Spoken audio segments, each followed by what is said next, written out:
How to pin someone on Snapchat. Hi everyone, I'm here to assist you today without any delay. Let's jump right in. First, open Snapchat on your device. Make sure you're logged into your account.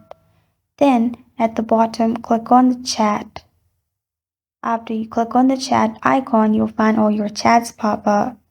Simply hold on to the person you want to pin. After you hold on to the person's profile, find this kind of screen. Click on Pin at the top. After you click on Pin in here, as you can see, if you pin, they will be your number one best friend. So press on Next at the bottom in here. After you press on Next, you'll find this kind of screen. You will need to press on Subscribe at the bottom, and then the person will be pinned. And this is how to pin someone on Snapchat.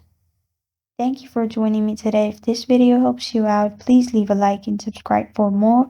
Got a question or want to suggest the topic? Comment below. Thank you for watching.